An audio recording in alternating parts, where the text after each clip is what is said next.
À chaque aube nouvelle, je vois se lever le Dieu Soleil sur l'autre rive du Nil.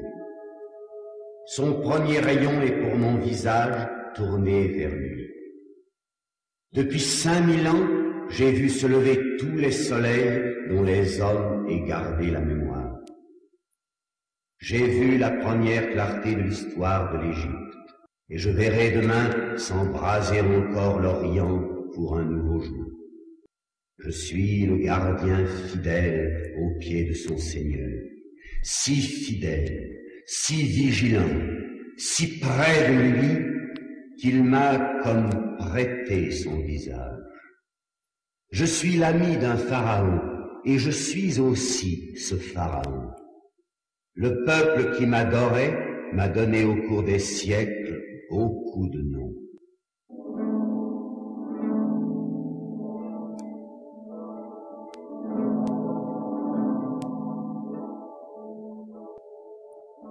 Ô Harmakis, tu es la sauvegarde de ma vie.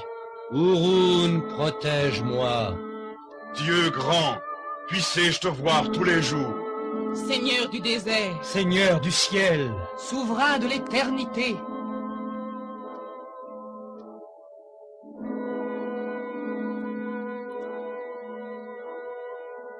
Mais le nom qui me reste est celui que m'a décerné un voyageur grec, Hérodote, père de l'histoire.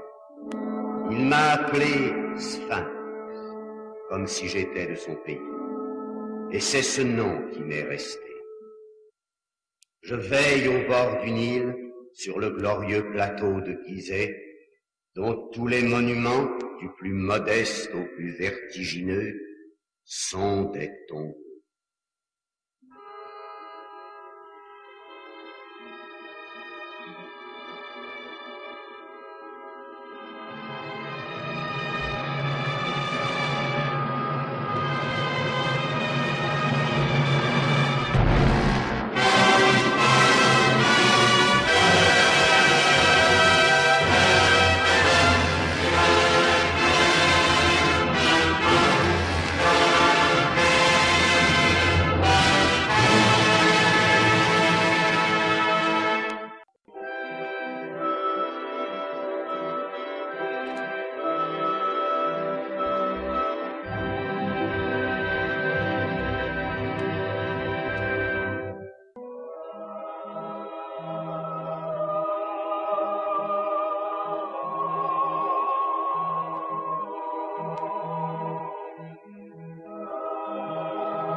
Témoigne de ce qu'a voulu Khéops, mon père.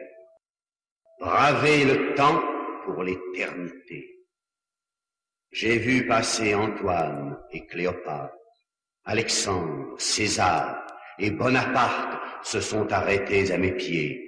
J'ai vu tourbillonner ici tous les rêves des conquérants comme des feuilles mortes.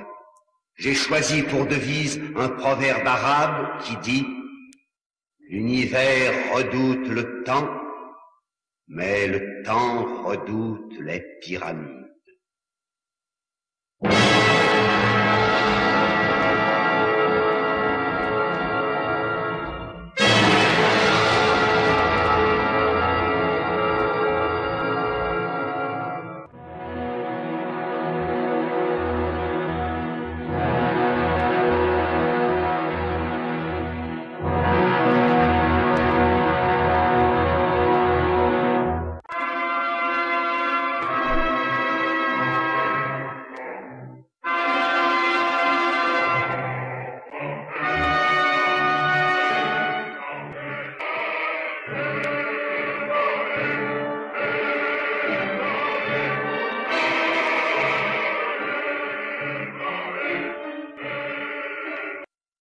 Voilà donc à mes pieds, sur ce vaste chantier, à l'aube de l'humanité, des arpenteurs, des géomètres, des savants qui ont dénombré les étoiles, des ingénieurs, des architectes, tout un peuple.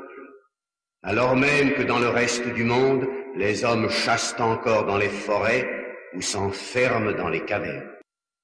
Et moi, compagnon fidèle de Képhren, j'ai vu passer la longue théorie des dynasties, les prêtres graves et les nobles dames aux robes si légères qu'elles en étaient en somme dévêtues.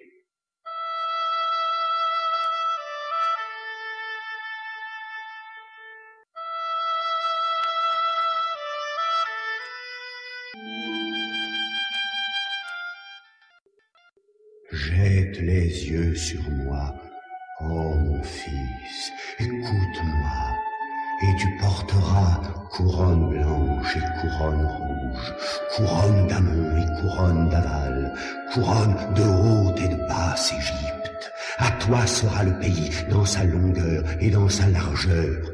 Vois l'état où je suis et mon corps douloureux. Moi, le maître du plateau de Gizeh, délivre-moi des sables et tu seras roi.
Élevez des lamentations sans repos. Ô voyageur, parti pour l'éternité, te voici capturé.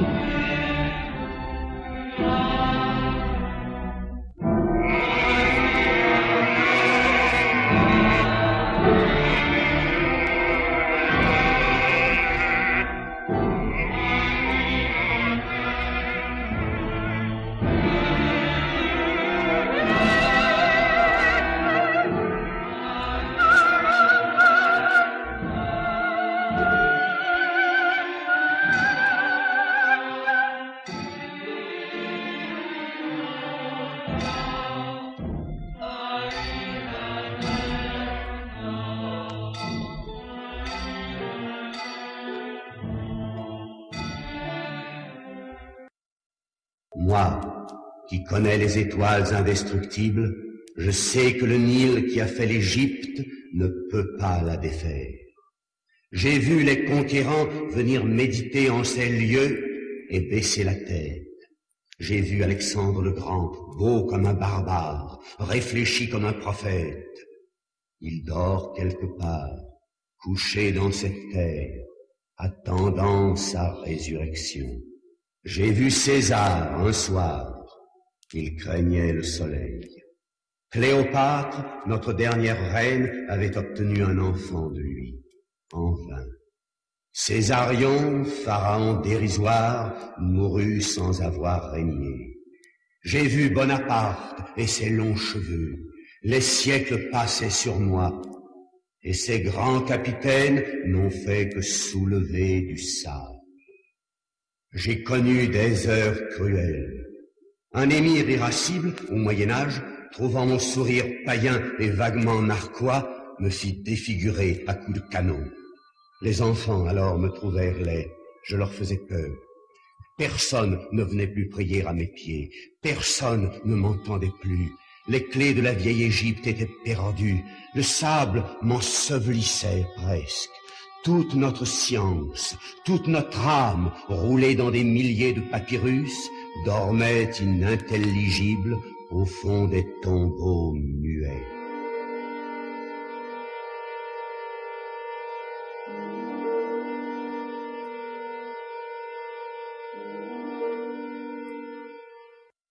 Demain, une fois de plus, le soleil levant m'adressera sa première caresse.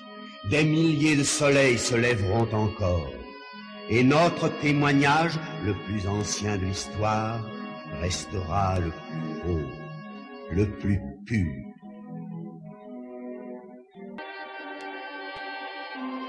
Car on ne peut détruire au cours du temps que les œuvres humaines.